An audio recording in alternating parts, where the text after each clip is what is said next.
పరిశుద్ధుల ప్రేమ తండ్రి సర్వోన్నతానికి వందనాలు స్తోత్రాలు తెలియజేస్తున్నాను ప్రభా. ఈ కృపలో ఈ సమయంలో నన్ను మమ్మల్ని ప్రేమించి బలపరిచి ఈ సన్నిధానంలో ఈ మాటలు ధ్యానించడానికి మమ్మల్ని నడిపించిన విధానాన్ని బట్టి ఈ స్తోత్రాలు. అట్టి మాత్రగా నేను బిడ్డల ముందు నిలబడి ఉండిగా నన్ను బలపరచండి. కొన్ని నిమిషాలు మాతో మీరు మాట్లాడి మమ్మల్ని బలపరచమని యేసునామంలో ప్రార్థిస్తున్నాము తండ్రి. ఆమేన్. మంచిది. ఇక్కడ చదువుకున్నట్లయితే కీర్తన గ్రంథం 1వ అధ్యాయం 2వ వచనాన్ని మనం చదువుతున్నాం. యెహోవా ధర్మశాస్త్రమునందు ఆనందించుచు దివారాత్రము దాన్ని ధ్యానించువాడు ధన్యుడు. ఇక్కడ చదువుకున్నట్లయితే కీర్తన గ్రంథం ఈ 1వ అధ్యాయం మనందరికీ కూడా తెలిసినటువంటి అధ్యాయం. అయితే ఈ అధ్యాయంలో మాటలు మనందరికీ కూడా అనేక పర్యాలు పలుకుతుంటాం. సండే స్కూల్ పిల్లలతో సహా ఈ మొదటి 2 వచనాలు పలకమంటే వాళ్ళు చాలా త్వరగా పలకడానికి ఇష్టపడుతూ ఉంటారు, వేగిరి పడతారు. అంటే మరొకసారి దేవుడు మనతో ఈ వచనాల నుంచి మాట్లాడడానికి ఇష్టపడుతున్నాడు. ఇక్కడ రాయబడింది కదా, యెహోవా ధర్మశాస్త్రమునందు ఆనందించుచు దివారాత్రము దానిని ధ్యానించువాడు ధన్యుడు. ఈ లోకంలో ఎవరు ధన్యత కలిగిన వారు అని ఇక్కడ ఈ లేఖనాలు మనకి తెలియజేస్తున్నాయి. దేవుని ధర్మశాస్త్రాన్ని అంట దివారాత్రము ధ్యానించే వాళ్ళు మాత్రమే ధన్యులు. అయితే మొదట కొన్ని రకాల గుంపుల్ని ఇక్కడ రాసి ఉంచారు. చూసుకున్నట్లయితే మొదటి వచనంలో దుష్టుల ఆలోచన చొప్పున నడవక, పాపుల మార్గమున నిలువక, అపహాసకులు కూర్చుండ చోటను కూర్చుండగా. ఇక్కడ 4 గుంపుల్ని దేవుడు మన ముందు ఉంచుతున్నాడు. ఎవరెవరంటే దుష్టులు, పాపులు, అపహాసకులు, ధర్మశాస్త్రాన్ని బట్టి ఆనందించేవారు, ధర్మశాస్త్రాన్ని ధ్యానించేవారు. హల్లెలూయా. 4 గుంపుల దేవుడు మనం ముందు ఉంచుతున్నాడు. మరలా చెప్తున్నాం, దుష్టులు, పాపులు, అపహాసకులు, ధర్మశాస్త్రాన్ని ధ్యానిస్తూ ఆనందించేవారు. అయితే మనం అందరం కూడా ఏదో ఒక జాబితాలో ఖచ్చితంగా ఉండవలసినటువంటి వారమే. నేను ఏ జాబితాలోనూ లేనండి అంటే ఈ భూమి మీద మన లిస్ట్ లో పేరు లేనట్టే. జనాభా లెక్కలు రాస్తూ ఉంటారు కదా, మన పేరు లేదనుకోండి, ఇక ప్రపంచం దృష్టిలో, గవర్నమెంట్ దృష్టిలో మనం ఈ భూమి మీద లేనట్లే. అలాగే ఇక్కడ ఈ 4 జాబితాల్లో ఏదో ఒక జాబితాలో మనం ఖచ్చితంగా ఉండే ఉంటాం. అయితే మొదట చెప్పబడినటువంటి ఆ 3 జాబితాల్లో కన్నా ఆ చివరి జాబితాలో ఉంటేనే మన జీవితాలు ఎంతగానో ఆశీర్వదించబడతాయి. హల్లెలూయా. చూసుకున్నట్లయితే మొట్టమొదటిగా మనం ధ్యానం చేసుకుందాం. దుష్టుల ఆలోచన చొప్పున.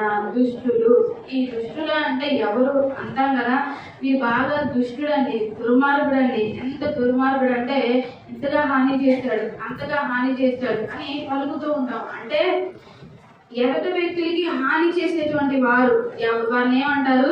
దుష్టులు అంటారు. వారి యొక్క పనుల ద్వారా, ప్రవర్తన ద్వారా, లేదంటే ఇక్కడ మాట అక్కడ చెప్పి కుటుంబాల్లో సమస్యలు సృష్టించి, కొంతమంది ఏం చేస్తూ ఉంటారంటే భార్యాభర్తల మధ్య సమస్యలు సృష్టిస్తూ ఉంటారు, లేదా అత్త కోడల మధ్య సమస్యలు సృష్టిస్తూ ఉంటారు. అక్కడ మాట ఇక్కడ మాట చెప్పి కుటుంబాల్లో సమాధానం లేకుండా చేస్తూ ఉంటారు. ఎదుటి వ్యక్తుల కుటుంబాలకి హాని కలుగు చేస్తూ ఉంటారు. వాళ్ళని ఏమంటారంటే దుష్టులు అని మనం సంబోధిస్తూ ఉంటాం. హల్లెలూయా. అందరం కూడా దేవుని బిడ్డలుగా ఆయన మందలో చేర్చబడి ఆయన బిడ్డలుగా జీవిస్తున్నటువంటి మనమందరం కూడా ఈ దుష్టుల జాబితాలో మనం ఉండకుండా ఎప్పుడూ కూడా మన జీవితాన్ని సరి చేసుకుంటూ నన్ను బట్టి ఎవరికైనా హాని కలుగుతుందేమో, మనం పరిశీలన చేసుకుంటూ ఉండాలండి. మనల్ని బట్టి ఎదుటి వ్యక్తులకు మేలు కలగడం దేవుని ఉద్దేశం. కనీసం మేలు చేయకపోయినా హాని చేయకుండా ఉండడం మనం చేయగలిగింది. నేను ఏమేమి చేయలేకపోతున్నానండి అని కొంతమంది బాధపడుతూ ఉంటారు. అయితే కనీసం అసలు ఏ హాని చేయకుండా ఉండడం కూడా ఒక రకమైన మేలే. ఆ విధానంలో మనం మన జీవితాన్ని పరిశీలన చేసుకోవాలి. సామెతల గ్రంథంలో కూడా రాయబడింది కదా, సామెతల గ్రంథం 1వ అధ్యాయం 15వ వచనంలో రాయబడింది, అటువంటి మార్గాన్ని నువ్వు నడవద్దు అని చెప్తూ ఉన్నాడు. ఇక్కడ భక్తుడు సొలొమోను తెలియజేస్తున్నటువంటి విషయం ఏంటంటే, నా కుమారుడా నీవు వారి మార్గమున పోకుము, వారి త్రోవలయందు నడవకుండా నీ పాదము వెనుకకు తీసుకును. మొట్టమొదటి అక్కడ ఉంది కదా, దుష్టుల మార్గమున నడువగా. అటువంటి దుష్ట ఆలోచన కలిగిన వారంగా, చెడ్డ తలంపులు కలిగిన వారంగా, వారితో కలిసి నడిచే వారంగా మనం ఉండకూడదు. సొలొమోను చాలా గొప్ప భక్తుడు. ఆయన ఎంతో జ్ఞానాన్ని పొందుకొని తెలియచేసినటువంటి మాటలు. ఎవరైనా అజ్ఞానం ఉందనుకోండి, కొంచెం మాట్లాడమే తెలియదు, అమాయకంగా ఉంటున్నారు, వాళ్ళు సరిగ్గా తింటం తెలియదు, నుంచోవడం తెలియదు. కొంతమంది ఉంటారు కదా అజ్ఞానంగా, అంటే వాళ్ళకి ఇంకా సరైన జ్ఞానం 5 సంవత్సరాలు వచ్చినప్పుడు కూడా వారి యొక్క శరీరంలో ఎదుగుదల లేక అజ్ఞానంగా జీవిస్తుంటారు. వాళ్ళ దగ్గరికి వెళ్ళి నాకు జ్ఞానం బోధించమని ఎవరైనా నేర్చుకుంటారా? నేర్చుకోరు. ఎవరి దగ్గరికి వెళ్ళి నేర్చుకుంటారంటే జ్ఞానం కలిగి చక్కగా మాట్లాడే వాళ్ళ దగ్గరికి వెళ్ళి ఈ సలహా చెప్పవా నాకు, ఈ సమస్య వచ్చింది, ఒక పరిష్కారం చెప్పవా నాకు అని తెలుసుకుంటూ ఉంటాం. అయితే సొలొమోను గొప్ప రాజుగా ఉంది. దేవుని దగ్గర నుంచి ఏం పొందుకున్నాడంటే ఆయనకున్నటువంటి గొప్ప తలాంత్ ఏంటంటే జ్ఞానమే. దేవుని దగ్గర నుంచి ఏం తెచ్చుకున్నాడు? జ్ఞానం. ఇప్పుడు రాజుగా ఉండడానికి బలం కావాలి, లేకపోతే ధనం కావాలి.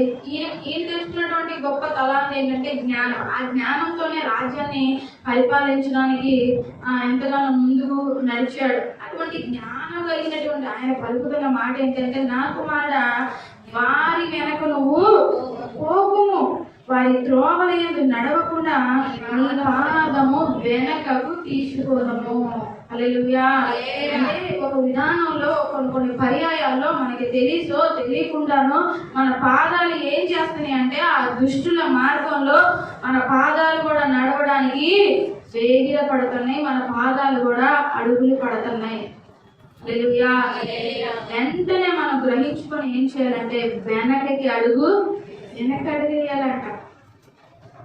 కొన్ని పర్యాయాలు మనందరూ జీవితంలో మనం పరిశీలన చేసుకుంటా ఉంటే, అదిగో ఈ అవిధేయత పొరపాటుగా జరిగించబడింది, దేవుడు నన్ను ఏం చేశాడు? వెనక్కి లాగాడు. కొన్ని పర్యాలు తెలియకుండా చూడకుండా మనం పక్కన వాళ్ళకి మన చెయ్యో కాలో తగిలింది అనుకోండి, ఇప్పుడు వెంటనే మనం ఏం చేస్తామండి? సారీ, నన్ను క్షమించు అని చెప్పి మళ్ళా చేసిన అవిధేయతని బట్టి మనం విడుదల పొందుకుంటాం. తెలియకుండా గబ్బుకుని తగిలినా కూడా మనం ఏం చేస్తాం? నన్ను క్షమించి, నేను చూసుకోలేదు అని ఆ క్షమాపణ చెప్పి వెనక్కి వచ్చేస్తాం. మళ్ళీ ఆ విధేయత, దానికి సంబంధించినటువంటి శిక్ష మనలో కనపడకుండా. అలాగే మన యొక్క పాదాలంట తెలియకుండానే ముందుకు పడుతూ ఉన్నా కూడా ఆ మార్గంలో వెంటనే మనం ఏం చేయాలంటే వెనక్కి అడుగు వేసేవారంగా మనము ఉండాలి. మనం గ్రహించుకోవాలి, అయ్యో ఈ మార్గం దుష్ట మార్గం, దుష్టులు నడిచేటువంటి మార్గం, ఈ మార్గం నా జీవితంలో ఉండడానికి వీల్లేదు. చాలా మంది కుటుంబాల్లో, చాలా మంది జీవితాల్లో చూస్తూ ఉంటాం.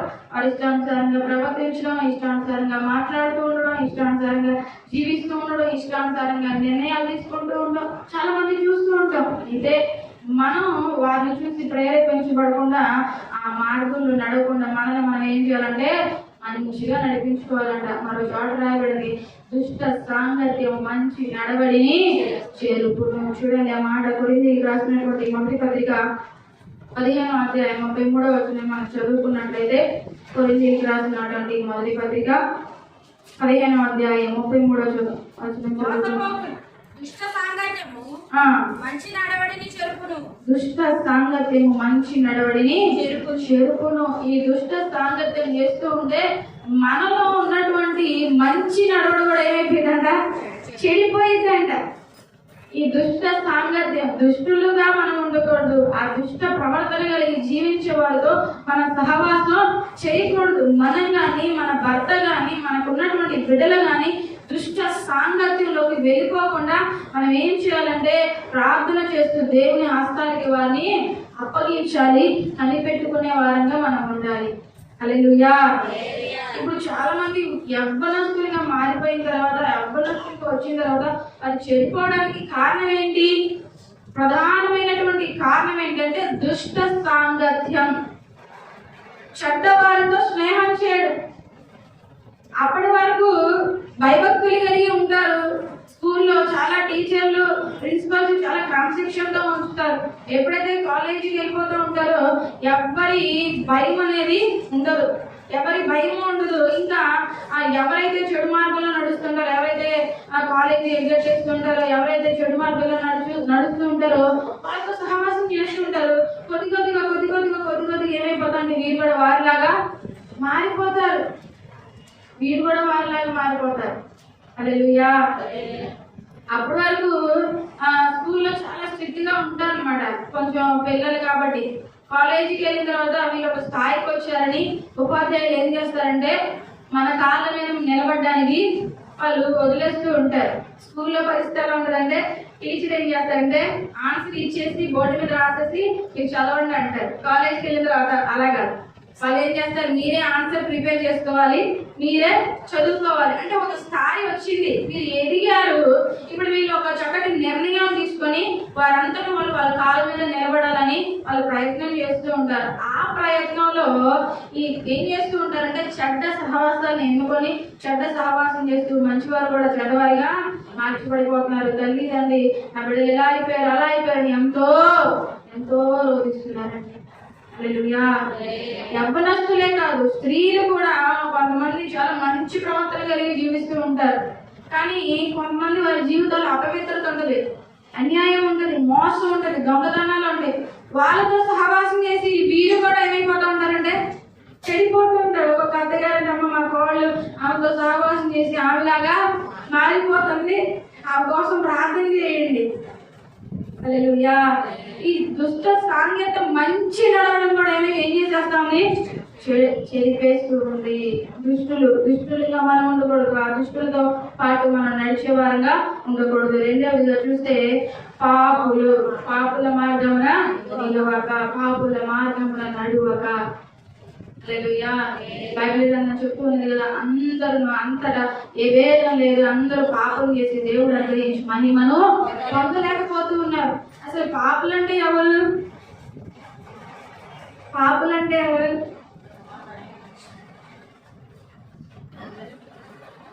యేసు ప్రభు రక్తంలో కడగబడినటువంటి వారండి అని కొంతమంది అనుకుంటూ ఉంటారు. హల్లెలూయా. ఏ భేదం లేదు, అందరూ పాపం చేసి దేవుడు అనుగ్రహించి మహిమను పొందలేకపోతున్నారు. అంటే ఆయన విడలిగా ఆయన మందలో చేర్చబడి ఆయన రక్తంతో మనం కడిగి పరిశుద్ధపరిచిన తర్వాత మనం పరిశుద్ధంగా మార్చబడుతూ ఉన్నాం. అయితే మార్చబడినటువంటి మన జీవితాలు కూడా ఎలా ఉండాలంటే ఎప్పుడు కూడా పరిశుద్ధంగానే ఉండాలి. నేను తెల్లటి వస్త్రాలు నేను ధరించుకున్నాను అనుకోండి, నేను ధరించుకుని తెల్లటి వస్త్రమే, ఆ తర్వాత నేను దాని నిండా మురిగి చేసేసుకున్న తర్వాత ఇది నేను నా వైట్ డ్రెస్ వేసుకున్నాను బాగుందా అంటే అది కరెక్ట్ పాటేనా? ఆ వైట్ డ్రెస్ నిండా ఏం చేసేసుకున్నా మురికి మాలిన్యం. ఇప్పుడు నా తెల్లటి వస్త్రం అండి చాలా శుభ్రంగా ఉంది, చాలా తెల్లగా ఉంది అంటే మాత్రం అది కుదిరే పని కాదు. బైబిల్ గ్రంథంలో మరో మాట ఉంది కదా, ఆజ్ఞాతిక్రమమే పాపము. దేవుడు ఇచ్చేటువంటి మనకి 10 ఆజ్ఞలు ఇచ్చాడు, అంతేకాకుండా ఎన్నో ఆజ్ఞలు దేవుడు మనకి తెలియజేస్తున్నాడు. ఆజ్ఞలన్నింటిలో కూడా మనం పాటించి కూడా ఆజ్ఞ అతిక్రమించడం ఏంటి పాపం. ఆజ్ఞ అతిక్రమించడం అంటే ఆజ్ఞను దాటడం. ఈ పని అప్పగించాడు దేవుడు, ఆ పని చేయకుండా ఇంకో పని చేయడం. యోనాకి దేవుడు ఒక పని అప్పచెప్పాడు. ఏ పని అంటే నినివే పట్టణానికి వెళ్ళమని. అది ఒక ఆజ్ఞ. ఆజ్ఞను ఏం చేశాడు? అతిక్రమించేస్తాడు. అంటే వేరే తన ఇష్టానుసారమైన ఆలోచన ప్రకారం నడవడానికి ఇష్టపడ్డాడు. ఆజ్ఞ అతిక్రమమే పాపమై ఆయన దేనికి అప్పగించడానికి వేగిరపడింది? మరణానికి. హల్లెలూయా. ఆజ్ఞ అతిక్రమమే పాపం. గెహాజీ చూస్తే గెహాజీ జీవితంలో కూడా కనబడుతుంది కదా, దేవుని బిడ్డగా జీవిస్తున్నాడు, దేవునికి గొప్ప సేవకుని దగ్గర. హల్లెలూయా. పాత నిబంధన గ్రంథంలో ఎలీషా గాని ఏలియా గాని ఎంతో గొప్ప దైవజనులు, ప్రవక్తలు. వారి కింద ఆయన ఉంటా దేవుని మీద ఆధారపడకుండా సొంత జ్ఞానం మీద ఆధారపడి దురాశ కలిగి ఆజ్ఞను ఏం చేశాడు? అతిక్రమించాడండి. ఒక వ్యక్తి వచ్చి యొక్క యజమాని దగ్గరికి వచ్చి ప్రార్థన చేసుకుని స్వస్థత పొందుకున్నప్పుడు ఆయన కానుకలు అవన్నీ ఇస్తా ఉంటే ఆ దైవజనుడేమో వద్దు అన్నాడు. ఇప్పుడు తన యజమాని వద్దన్నా ఈయన తీసుకోవడం ఆజ్ఞని. ఇప్పుడు నా యజమాని వద్దన్నాడు కాబట్టి ఇది మాకు వద్దు అని పలకాలి. యజమాని ఒక మార్గం చూపించాడు, ఆ మార్గం నేను వెళ్ళను, ఇంకో మార్గాన్ని వెళ్తానని చెప్పి ఆజ్ఞను ఏం చేశాడు, అతిక్రమించేశాడు. దేని ద్వారా అంటే ఆ ధనం, వెండి, బంగారం చూడగానే ఆశ కలిగింది. అప్పటి వరకు కూడా అసలు ఆ గెహాజీకి కొదువే లేదు, తినడానికి కానీ, ఉండడానికి కానీ, వస్త్రాలు వేసుకోవడానికి కానీ గెహాజీకి కొదువ ఏమీ లేదండి, కొదువు లేదు. కానీ అధికమైనటువంటి ధనాన్ని, వెండిని, బంగారాన్ని చూస్తే ఏమొచ్చేస్తుందంటే ఈయనకి దురాశ వచ్చేసింది. హల్లెలూయా. వాటన్నిటినీ పొందుకోవాలి. అనేక పర్యాయాలు మనందరి జీవితాల్లో మనకి సమృద్ధిని, సంతృప్తిని దేవుడు అనుగ్రహిస్తున్నాడు. అయినప్పటికీ కూడా ఏదో చూసి, ఎదటి వ్యక్తుల్లో చూసి, ఎదటి జీవితాల్లో చూసి, హల్లెలూయా, చక్కటి బిడ్డలు ఇస్తే ఎవరికైనా కవల పిల్లలు పుడతారనుకోండి, వాళ్ళు ఏమంటారు తెలుసా, కొంతమంది నాకు కవల పిల్లలు పుడితే వాళ్ళకిచ్చిన ఆశీర్వాదం వాళ్ళకి ఇచ్చాడు, మనకిచ్చే ఆశీర్వాదం మనకిచ్చాడు. హల్లెలూయా. ప్రతి విషయాన్ని బట్టి మనం సంతృప్తి కలిగినటువంటి వారంగా మనము ఉండాలి. సంతృప్తి కలిగిన వారంగా మనం ఉండాలి. ఎవరికి ఏది బెస్ట్, ఎవరికి ఏది అవసరం, ఎవరికి ఏది సంతృప్తినిచ్చింది, ఎవరికి ఏది మేలు కలిగించింది అదే ఇస్తాడండి దేవుడు. హల్లెలూయా. ఒకరి ఆశీర్వాదాన్ని చూసి మనల్ని, మన జీవితాన్ని విమర్శించుకునే వారంగా, ఆశించే వారంగా మనము ఉండకూడదు. మనకి సంతృప్తినిచ్చాడు. మనం ఒక్కసారి మనకన్నా బీద స్థితి, మనకన్నా లేని స్థితి వాడిని వెనక్కి తిరిగి చూస్తే మనల్ని దేవుడు ఎంత ఆశీర్వదించాడు మనకి అర్థమైంది. హల్లెలూయా. కాళ్ళు చేతులు ఇచ్చి మన పనులు మనం చేసుకునే కృప ఇచ్చాడు. 2 రోజులు జ్వరం వచ్చి 2 రోజులు కాళ్ళు చేతులు పని చేయకపోతే అర్థమైంది కదా నాకు దేవుడు ఎంత కృప, నేను గ్రహించలేకపోయినప్పుడు అర్థమైంది. వేటి కోసం ఆశపడి ఆజ్ఞని అతిక్రమించేసి దురాశ కలిగి ఏం చేస్తున్నాడంటే, ఆ దురాశ ఏం చేస్తుందంటే పాపాన్ని గర్భం దాల్చిందంటే, ఆ పాపమేమో మరణాన్ని అనుభవించింది. హల్లెలూయా. మనం కూడా అటువంటి ఆ జాబితాలు, పాపుల జాబితాలు మనం ఉండకూడదు. హల్లెలూయా. దుష్టుల మార్గమున నడివక, పాపుల మార్గమున నిలువక వేటను చూసి వాళ్ళు పరిగెడుతున్నారు, వీళ్ళు పరిగెడుతున్నారు, వాళ్ళు ఆశపడుతున్నారు, వీళ్ళు ఆశపడుతున్నారు, వాళ్ళు శిక్ష తెచ్చుకుంటారు, మనం కూడా శిక్ష తెచ్చుకుంటాం. అదొక్కటే మనం జ్ఞాపకం చేసుకోవాలండి. కొంతమంది పిల్లలు చమత్కారంగా ఎలా మాట్లాడుతుంటారంటే, అంటే నీకు తక్కువ మార్కులు ఎందుకు వచ్చినాయి అంటే, మా ఫ్రెండ్స్ అందరికీ తక్కువ మార్కులే వచ్చినాయి, అందరికి అలాగే వచ్చినాయి, నాకే కదా, అందరికీ సబ్జెక్టులు అందరూ ఫెయిల్ అవుతారు. నువ్వు కూడా అర్థం కాని విషయాలు ఒక్కటే అన్నమాట. నువ్వు కష్టపడి చదివితే నువ్వు ప్రయోజకుడే, గొప్ప ఉద్యోగం సంపాదించుకుంటావు. కానీ ఎలాగా అంటే వాడు అవిధేయతని కప్పుపుచ్చుకోవడానికి అలాగా మాట్లాడుతూ ఉంటారు. అందరూ పాప మార్గంలో వెళ్తాను, నేనెళ్తే నేను కూడా ఆ మార్గంలోనే వెళ్తానని కొంతమంది గుడ్డిగా, ఆ బిడ్డలంటే తెలియదండి. ఒక వయసు వచ్చాక 10th క్లాస్ అయిపోయాక, ఇంటర్కి వచ్చాక, డిగ్రీకి వచ్చాక అప్పుడు బాధపడతారు కదా, అయ్యో ఫస్ట్ నుంచి నేను బాగా చదువుకుంటే ఎంత బాగుండేదో, ఎంత గొప్ప ఉద్యోగాన్ని సంపాదించుకున్నప్పుడు నేను కట్టుకునేవాడిని అప్పుడు బాధపడతారు. లోకులందరూ వెళ్ళేటువంటి మార్గంలో మనము వెళ్ళకూడదు. పాపులు వెళ్ళేటువంటి మార్గంలో మనము వెళ్ళకూడదు. 3వదిగా చూస్తే అపహాసకులు కూర్చుండ చోటున మనం కూర్చుండక, అపహాసకులు కూర్చుండ చోట. చాలా మంది ఏం చేస్తుంటారంటే ఎక్కువగా ఎవరో ఒకరిని అపహాస్యం చేయడం, అపహాస్యం చేయడం అంటే ఏంటి, ఏదో ఒకటి వెక్కిరించడం, మాట్లాడడం, అపహాస్యం చేయడం. వాళ్ళతో పాటు మనం కూడా ఏం చేస్తూ ఉంటామంటే నవ్వుతూ ఉంటాం. చేస్తే అపహాస్యం చేస్తూ ఉంటారు, లేదంటే అపహాస్యం చేసే ఎదుట వ్యక్తులు చేస్తూ ఉంటే మనం కూర్చొని నవ్వుతూ ఉంటాం. ఈ 2 కూడా దేవుడికి ఇష్టం లేదంటండి. హల్లెలూయా. అపహాసులు కూర్చున్న చోట నాకు నువ్వు కూర్చోవద్దు అంటున్నాడు దేవుడు. అసలు అపహాస్యం చేసే స్థితిలోనే మనం ఉంటే ఇంకా భయపడాలి. ఆ స్థితిలో నుంచి మనం బయటికి రావాలి. ఎందుకంటే బైబిల్ గ్రంథంలో ఎలీషా అనేటువంటి గొప్ప దైవజన్ని బిడ్డలు ఏం చేశారు తెలుసా? చిన్న బిడ్డలు బోడివాడ అని అంట హేళన చేశారంట, ఎక్కిరించారంట. కొంతమంది అంటున్నారు, కొంతమంది ఏమో నవ్వుతున్నారు. మంచికి సహకరించడం కష్టం కానీ చెడుకు మాత్రం సహకరింపు బాగా వచ్చేస్తూ ఉంటుంది. బోడివాడ అని అంటూ ఉంటే, ఎక్కిరిస్తూ ఉంటే పిల్లలందరూ కూడా నవ్వుతున్నారంట. అందరూ కలిసి ఎక్కిరిస్తూ ఉన్నారంట. అయ్యో చిన్న బిడ్డలు నేను దేవుడు విడిచిపెట్టాడా? విడిచిపెట్టలేదు. చిన్న బిడ్డ కదా దేవుడు విడిచిపెట్టలేదు. వెంటనే ఎలీషా తప్పించేటప్పటికి 2 ఆడి ఎలుగుబంట్లు వచ్చేసి ఏం చేసినాయంటే అక్కడ ఉన్నటువంటి పిల్లలందరినీ 42 మంది పిల్లలు చనిపోయారండి. హల్లెలూయా. దీనంతటికీ కారణం ఏంటంటే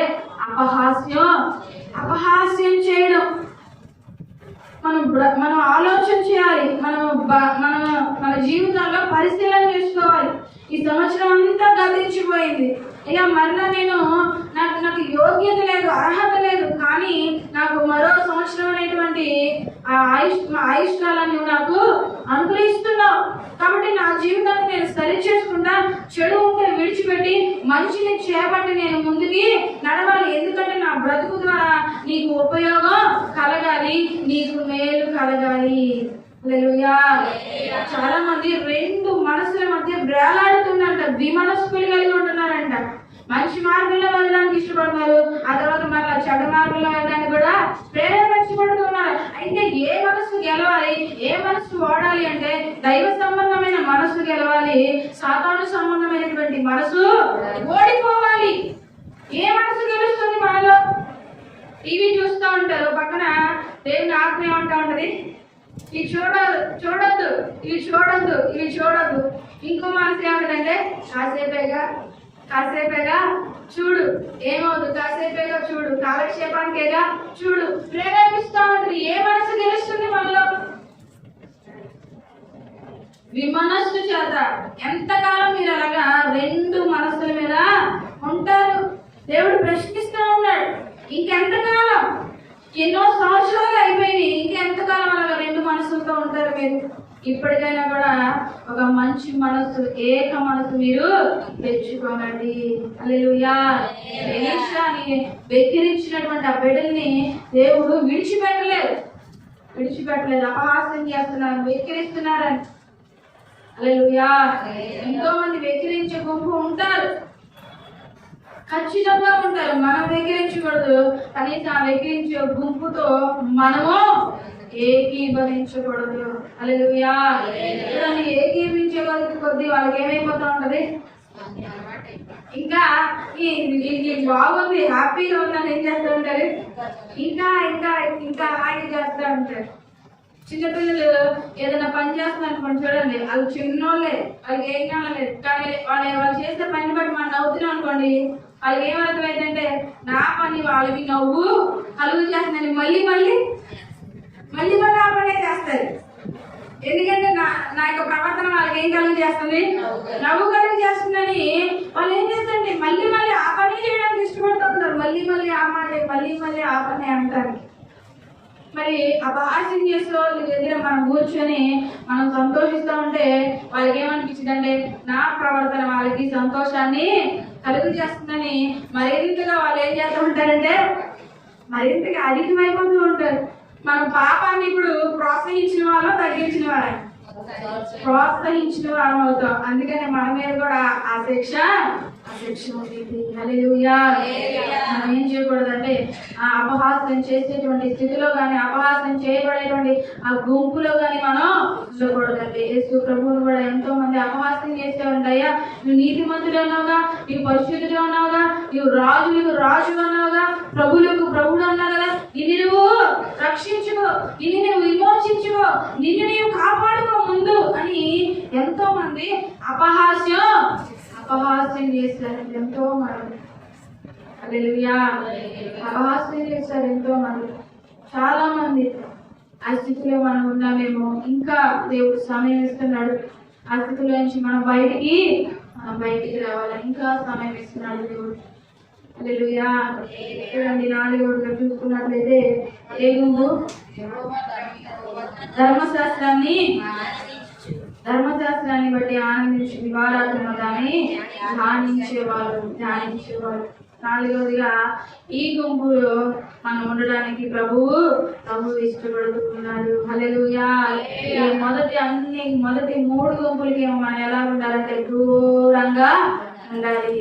ఈ గుంపులో మనం చేర్చబడాలి. హల్లెలూయా. ఈ గుంపులో మనం చేర్చబడాలి. యెహోవా ధర్మశాస్త్రమును ఆనందించు దివారాత్రము దానిని ధ్యానించువాడు ధన్యుడు. దాన్ని ధ్యానించేవాడు ధన్యుడు. ఆ గుంపులో మనం ఉండాలి దివారాత్రం. ఎందుకంటే ఇది మనల్ని ఏం చేస్తూ ఉంటదంటే ఎంతగానో బలపరుస్తూ ఉంటుంది, మంచి మార్గాన్ని మనకి బోధిస్తూ ఉంటది. దివారాత్రం దీన్ని ధ్యానిస్తుంటే చూడండి, కిందే రాయబడింది 3వ వచనంలో, అతడు నీటి కాలువల యోరను నాటబడినదై ఆకు ఆడగా తన కాలమందు ఫలమిచ్చి చెట్టు వలె నుండును. అతడు చేయనదంతయు సఫలమగును. నీటి కాలువల యోరను నాటబడి ఆకు ఆడగా తన కాలమందు ఫలమిచ్చి చెట్టు వలె ఉండును. అతడు చేసేదంతా కూడా ఎవరంటే ధర్మశాస్త్రంలోని ఆనందించేవారు. ఎప్పుడు ధర్మశాస్త్రాన్ని ధ్యానించేవారు ఎలా ఉంటారంటే ఎప్పుడు కూడా అంటే వాళ్ళు చేసేదంతా కూడా సఫలమే అయింది. ప్రతిదీ కూడా సఫలమే అయిందండి వాళ్ళు చేసేదంతా కూడా. అందుకనే ఎప్పుడు కూడా ఈ గ్రంథం రాసినటువంటి భక్తుడు దావీదు కూడా ఎప్పుడు ఏం చేసేవాడంటే ఆయన నామ స్మరణలోనే, ఆయన ధ్యానంలోనే ఉండేవాడంట.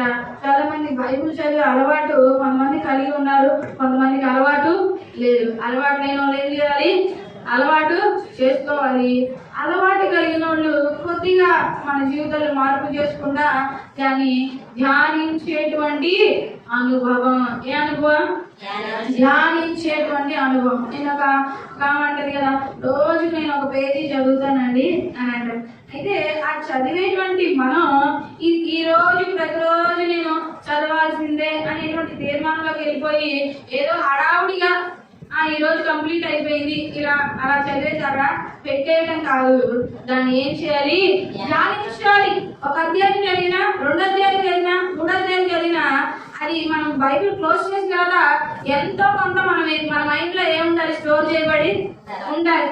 ఇది తెలుసుకున్నాను, ఈ అధ్యాయంలో ఈ మాట ఉంది, ఇది నాకు అర్థమైంది, ఈ విధానంలో నేను నడవాలి అని ధ్యానించే వారికి మాత్రమే ఆ అనుభవం వచ్చింది. మనం ఒక రోజులోనే బైబిల్ పూర్తి చేసేటువంటి 1000 పాటు కాదు, కానీ ప్రతిరోజు కూడా ఆ చదివేది మనం ఎంత చదివినప్పటికీ మన సమయాన్ని బట్టి, మన అనుకూలతను బట్టి చదువుతూ ఉంటాం.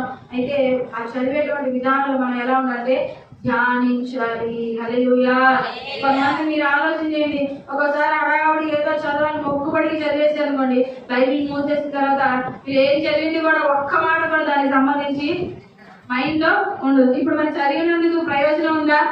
కానీ మీకు ఏ ఫీలింగ్ ఉంది? చదివేసామన్న ఫీలింగ్. ఇప్పుడు అన్నం తింటాం అనుకోండి, అన్నం తిన్న తర్వాత దాని పని ఏంటంటే లోపల అంతా కూడా మెషిన్ ఏం చేస్తూ ఉంటుంది?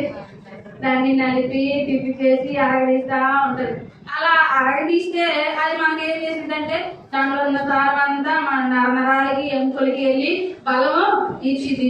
అన్నం అయితే లోన అరగట్లేదు, అదేమైపోయిందంటే వాంతి రూపంలో బయటకు వచ్చేసింది. ఇప్పుడు నరాలలో ఎముకల్లో ఉన్న శక్తిని అంతా కూడా ఇంకా బయటికి తీసుకొచ్చేసింది. కానీ బలము తినడానికైతే ఏం చేస్తాం?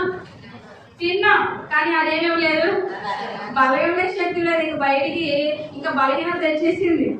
కాబట్టి ఎలాగ ధ్యానిస్తూ ఉన్నాం అలాగా ఒకసారి పరిశీలన చేసుకోవాలి. దావీదైతే ఒక చాట అంటున్నాడు చూడండి, త్వరగా కీర్తనల గ్రంథం 55వ అధ్యాయం, కీర్తనల గ్రంథం 55వ అధ్యాయం 17వ వచనాన్ని మనం చదువుకున్నట్లయితే, సాయంకాలమున ఉదయమున మధ్యాహ్నమున నేను ధ్యానించుచు మొరపెట్టుకొందును, ఆయన నా ప్రార్థన ఆలకించును. ఎలాగ ధ్యానిస్తున్నాడు అంటారా చూడండి, సాయంకాలం, ఉదయం, మధ్యాహ్నం. మరో చోట రాయబడింది చూడండి, 119వ కీర్తన 97వ అధ్యాయం, 119వ కీర్తన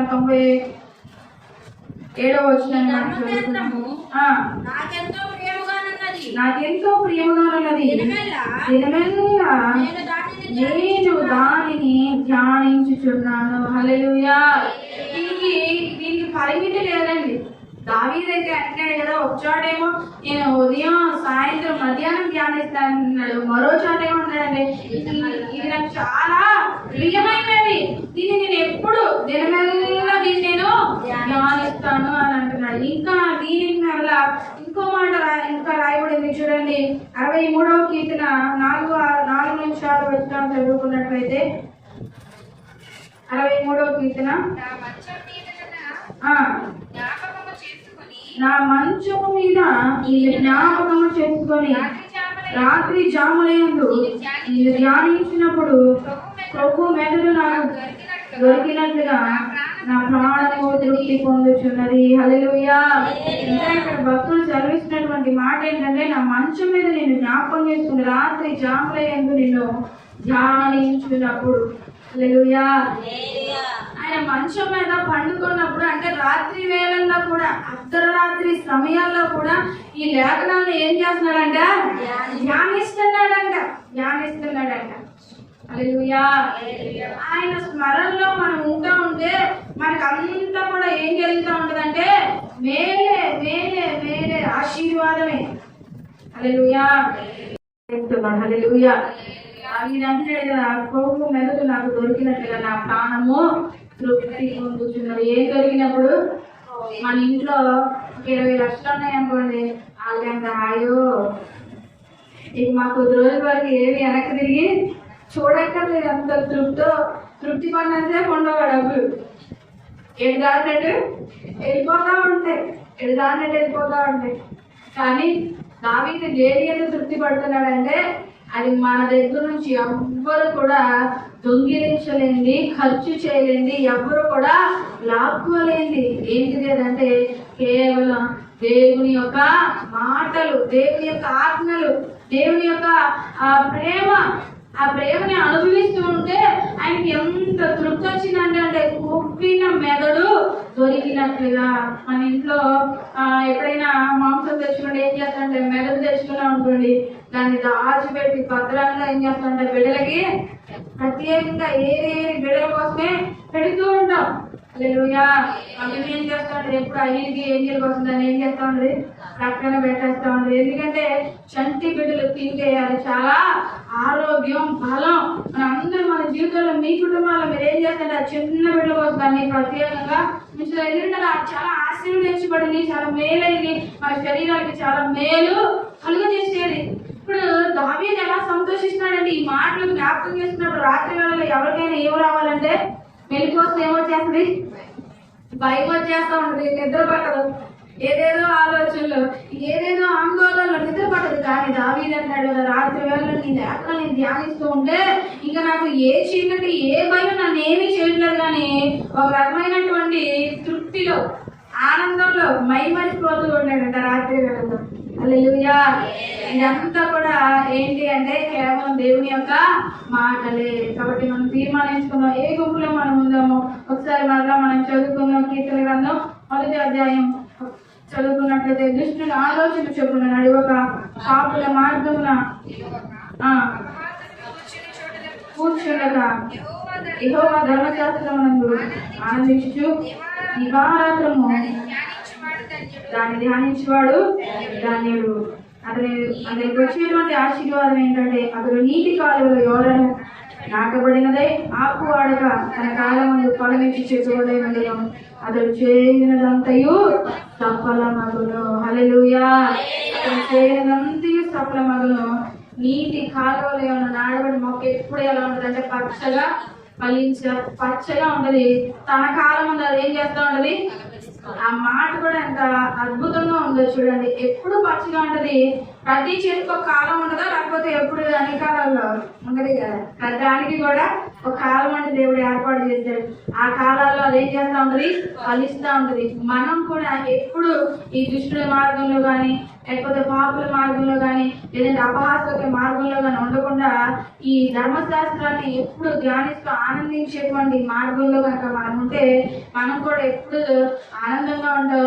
అయితే మనకి కావలసినటువంటి సమయాల్లో మనకి ఏ సమయంలో ఏది అవసరమో ఆ సమయాల్లో దేవుడు మనకి సహాయాన్ని అందిస్తూ మనల్ని తృప్తి కలిగి జీవించినట్లుగా దేవుడు చేస్తాడంట. హల్లెలూయా, హల్లెలూయా. ఆయా సమయాల్లో గుర్తుపెట్టుకో, ఇలా మనకి 360 రోజులు ఏ బాధ ఉండదు అంటానికి ఆయా సమయాల్లో తగిన సమయంలో ఇలా జీవించే వారికి తగిన సమయంలో ఎప్పుడు అవసరమో అప్పుడు దేవుడు మనకి సహాయం చేసి మనల్ని మన కుటుంబాన్ని జీవించడానికి ఆయన ఎంతగానో ఆశపడుతున్నాడు. కాబట్టి ఆ మార్గంలో మనం అందరం జీవించడానికి పరిశుద్ధాత్మ దేవుడు సహాయం చేయను గాక. ఆమె చిన్న ప్రార్థన. పరిశుద్ధ ప్రేమల తల్లి స్తోత్రాలు. నీకు వందనాలు. దుష్టులు పాపులు అపహాస్యుల మార్గంలో మేము నిలువగా ధర్మశాస్త్రాన్ని ఎప్పుడు ధ్యానిస్తూ ఆనందించేటువంటి మార్గంలో మేము జీవించడానికి మంతటిని ఈ సహాయం మెండుగా అందించమని యేసు నామములో ప్రార్థిస్తున్నాము తండ్రి. ఆమేన్.